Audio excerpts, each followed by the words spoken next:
Also, compare performance across portfolio companies in similar sectors to identify market wide or company specific shifts. Which brings us to the difficult task, that is, the difficult decision framework. Ask these questions systematically. Is this a great company in a bad situation or a bad company revealed by market pressure? What's the minimum investment required to give this company a real chance of recovery? How does supporting this company affect our ability to support our strongest performers? What's the expected return if the recovery plan succeeds versus fails? What you need to do is model multiple scenarios: optimistic recovery, modest recovery, continued decline, with probability estimates and resource requirements for each. And this brings us to the down round negotiation and structure optimization.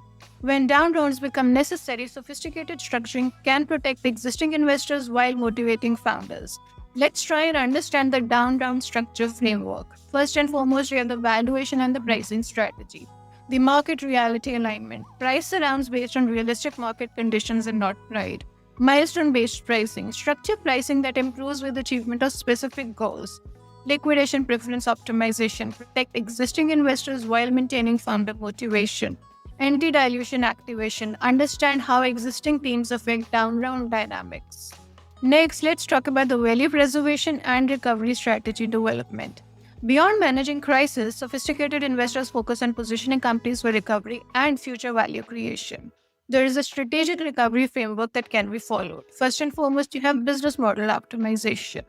Under this, you have unit economics improvement, revenue diversification, cost structure optimization, cash flow improvement, and market positioning refinement.